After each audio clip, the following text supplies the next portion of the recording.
শিক্ষামন্ত্রীর কাজ কি? আমাদের ছেলে মেয়েদেরকে শিক্ষিত করা। অথচ শিক্ষামন্ত্রী স্কুলে যাইয়ে ছাত্রদের জিজ্ঞেস করতেছে, বাবুরা বলো তো প্রধানমন্ত্রী তারেক রহমানের মেয়ের নাম কি, খালেদা জিয়ার নাতনির নাম কি, তোমরা কার সাথে রাজনীতি করবা? তোমাদের জাইমা রহমানের সাথে রাজনীতি করতে হবে। ভুল বুঝেন না, প্রধানমন্ত্রী তারেক রহমানের এখানে দোষ নাই। আপনি শিক্ষামন্ত্রী, ছোট বাচ্চাদেরকে শিখাবেন কেমনে ডাক্তার হওয়া লাগবে, কেমনে ইঞ্জিনিয়ার হওয়া লাগবে, কেমনে আপনি বিজ্ঞানী হবেন, কেমনে আপনি পাইলট হয়ে প্লেন চালাবেন। আপনি ছাত্রদের সেটা না শিখাইয়া আপনি রাজনীতি শিখাচ্ছেন। এটা আমাদের জন্য হতাশা এবং লজ্জা ছাড়া কিছু হতে পারে না। ছোট্ট ছোট্ট কোমলমতি শিশু 3-তে পড়ে, 2-এ পড়ে, 1-এ পড়ে, এই ভিডিও আপনারা দেখছেন না? আজকে আমাদের দেশ তো তেল আর পাম মারতে গিয়ে শিক্ষামন্ত্রী হয়ে ছাত্রদেরকে রাজনীতির কথা বলে মাথা ওয়াশ করে। এটা আমাদের জন্য হতাশা। আমরা চেয়েছিলাম পরিবর্তন, কিন্তু পরিবর্তন পাই না, এটাই আমাদের মনে কষ্ট। 6 দিন ক্লাস হবে, শিক্ষামন্ত্রী বলতেছে 3 দিন স্কুলে, 3 দিন মোবাইলে। ভালো না খারাপ? ছেলে মেয়ে গোগল বাজাচ্ছে যে বহুদিন হলে ভিডিও মোবাইল হাতের মধ্যে নাই, একবার আগে বাবা মোবাইল কিনে দিক, তারপরে কি করা লাগে আমরা করব। আজকে ছাত্র ছাত্রীদের জীবন ধ্বংস করার মহাকৌশল। ওই যে করোনার ভেতরে মোবাইল কিনে দিয়েছিলাম ছেলে মেয়েদেরকে, তারপরে থেকে টিকটক ভিডিও রিলস বানায়, ফ্রি ফায়ার খেলে, কত ধরনের বিপদ। একটা হাতে আপনার ছেলের হাতে একটা পিস্তল দেন, আপনার ছেলে নিরাপদে থাকতে পারবে। একটা ভিডিও মোবাইল আপনার ছেলে মেয়ের হাতে দিয়েছেন, মানে শেষ করে দিলেন। আল্লাহর রহমতে আর বিয়ের ঘটকালিও করা লাগবে না, ওরা নিজেরা ঘটকালি করবে। কথা কোন? কি একটা কঠিন সমস্যার মধ্যে আমরা পড়েছি। আল্লাহ তাআলা আমাদেরকে সঠিক বুঝ দান করুক, বলেন আমিন। আরো জোরে বলেন আমিন। তাহলে হযরত ওমর ফারুক অর্ধ পৃথিবীর খলিফা অলি গলিতে ঘুরে বেড়াইতেছে গরিব দুঃখীর খবর নেওয়ার জন্য। তার কারণ ওমর ফারুক জানে র্যাব পুলিশ বিজিবির দরকার নাই। হযরত ওমর ফারুক একমাত্র ভয় করে কাকে? আর উনি জানে দুনিয়ার কোন র্যাব পুলিশ বিজিবি আমাকে নিরাপত্তা দিতে পারবে না, একমাত্র যিনি নিরাপত্তা দিতে পারে তিনি কে? আল্লাহ। আমার বন্ধুগণ, মুসলমান ভাইরা, গভীর মনোযোগ। কোন দিকে নজর নাই, কোন দিকে তাকাতাকি নাই।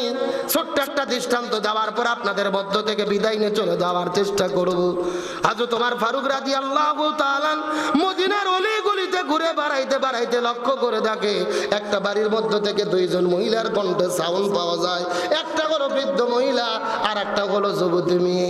ওই বৃদ্ধ মহিলাটি যুবতী মেয়েটিকে ডাকতে বলে, মারে প্রতিদিন দুধ দহন করার পরে দুধের বালতিটা ভরে যায়, আজকে দুধের বালতিটা ভরেছে নাকি জানতে চাই।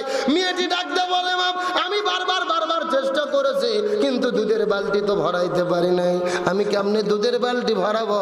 মা ডাকতে বলে, মেয়ে রে, দুধের বালতি যদি না ভরে এই দুধটা বিক্রি করতে গেলে বাজারের মধ্যে টাকা কম হবে, অতএব বালতি না ভরাইয়া এই দুধটা কখনো বাজারে বিক্রি করতে দেওয়া যাবে না, বরং দুধের বালতি ভরাও, তারপরে বাজারের মধ্যে বিক্রি করতে নিয়ে যাও।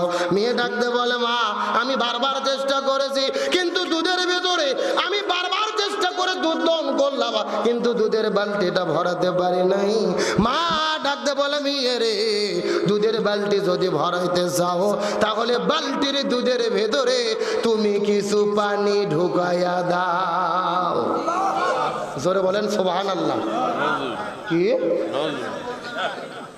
কে রে? দুধের মধ্যে পানি দিলে দুধ আসল থাকে না নকল হয়? আরো জোরে বলেন। তাহলে কি সুবহানাল্লাহ না নাউজুবিল্লাহ? জোরে বলেন। এরকম ভেজাল ব্যবসায়ী বাংলাদেশে আছে না নাই? দুধের মধ্যে পানি দেয় এমন লোক নাই? এমন লোক যদি না থাকবে তো দুধ পরীক্ষা করার মেশিন নামানো হলো কেন?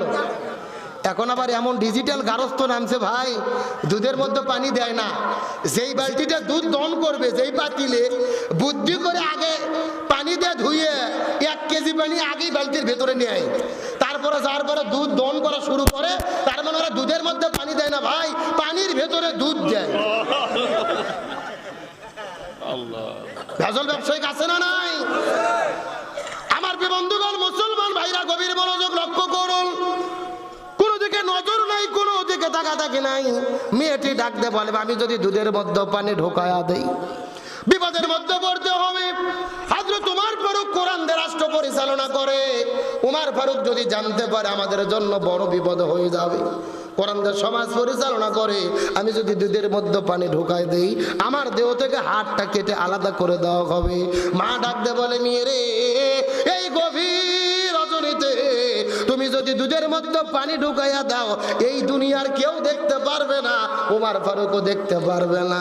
এমন সময় মেয়েটি কান্না করে করে বলে, মা, এই গভীর রজনীতে আমি যদি দুধের ভেতরে পানি ঢুকাইয়া দেই, তাহলে কেউ দেখতে পারবে না, কিন্তু একজন দেখতে পারবে, তিনি হলেন আমার আল্লাহ। কেউ না দেখলে দেখে কে? আজ এরই নাম হলো তাকওয়া। এরই নাম কি? ভালো করে বোঝার চেষ্টা করেন। একটা চাকরিজীবীর অন্তরের মধ্যে যদি আল্লাহর ভয় থাকে, আর যদি তার ঈমান এবং আকীদার মধ্যে পরিষ্কার থাকে, আল্লাহ তাআলা সবকিছু দেখতেছে, এ চাকরি করে ঘুষের কারবারি করতে পারবে। একটা ব্যবসায়িকের মধ্যে যদি আল্লাহর ভয় থাকে, ওজনের ভেতরে কম দিতে পারবে। এই যে সর্বাবস্থায় আল্লাহ তাআলা দেখতেছে, এই বিষয়ের নাম হলো তাকওয়া, এরই নাম হলো মুত্তাকি, এরই নাম হলো আল্লাহর ভয়। আর আল্লাহর ভয় যাদের কলিজার মধ্যে থাকবে, সরাসরি আল্লাহর কোরআন বলেছে, আল্লাহ মুত্তাকিদেরকে 5টা পুরস্কার দান করবে। কয়টা পুরস্কার বললাম? আরো জোরে বলেন। একেবারে সরাসরি কোরআন থেকে বর্ণিত। আল্লাহ তাআলা মুত্তাকিদেরকে সাথে সাথে 5টা পুরস্কার দেবে। আপনি আজকেই যদি নিয়ত করেন, আমি আল্লাহ ছাড়া কাউকে ভয় করব না, আপনি আজকে থেকেই সাথে সাথে 5টা পুরস্কার পেয়ে যাবেন। সুবহানাল্লাহ। আমার বন্ধুগণ, মুসলমান ভাইরা, গভীর মনোযোগ লক্ষ্য করুন। আল্লাহ মুত্তাকিদের 5টা পুরস্কার দান করবে। তার মধ্যে প্রথম নম্বর পুরস্কারটাকে, এই সম্পর্কে আল্লাহ তাআলা কোরআনুল কারীমের মধ্যে কত চমৎকার করে বলেন, ওয়ালাউ আন্না আগালাল কুরা আমানু ওয়াত্তাকাউ লাফাতাহনা আলাইহিম বারাকাতিম মিনাস সামাই ওয়াল আরদ। আরো জোরে বলেন দিকে আল্লাহু আকবার। সূরা আরাফ 9 নম্বর পারার 2 নম্বর পৃষ্ঠার 3 নম্বর লাইন, 96 নম্বর আয়াতে কারিমা। তাফসীর ইবনে কাসিরের মধ্য থেকে বলতেছি, আল্লাহ রাব্বুল আলামিন বলেন, ওয়ালাউ আন্না আহলাল কুরা, যদি কোনো গ্রামের মানুষেরা, যদি কোনো দেশের মানুষেরা, যদি কোনো রাষ্ট্রের মানুষেরা আমানু, আল্লাহর প্রতি ঈমান আনে, ওয়াত্তাকাউ, আল্লাহকে ভয় করে, আল্লাহর ঈমান কলিজার মধ্যে নিয়ে, আল্লাহর ভয় কলিজার মধ্যে নিয়ে কোরআন দিয়ে যদি সমাজ পরিচালনা করে, দেশ পরিচালনা করে, তাদের জন্য কোনো ভয় থাকবে না, টেনশন থাকবে না। ওই জমিনের ভেতরে আল্লাহ তাআলা আসমান এবং জমিনের ভেতর থেকে সমস্ত রহমত ও বরকতের দরজা আল্লাহ তাআলা খুলে দেবে। আল্লাহ কত গুরুত্বপূর্ণ কথা বলেছে লক্ষ্য করেন। ওয়ালাউ আন্না আহলাল কুরা আমানু ওয়াত্তাকাউ লাফাতাহনা আলাইহিম বারাকাতিম মিনাস সামাই ওয়াল আরদ। যদি কোনো দেশের মানুষেরা ঈমান আনার পরে কোরআন দিয়ে রাষ্ট্র পরিচালনা করে, জোরে বলেন কি দিয়ে? কোরআন দিয়ে। তাহলে আসমান এবং জমিনের ভেতরে যত রহমতের বরকতের দরজা আছে, সব রহমত বরকতের দরজা আল্লাহ ওই জমিনে খুলে দেবে। এখন বলেন, বাংলাদেশের রহমত বেশি না গজব বেশি? কথা বলে না কেন?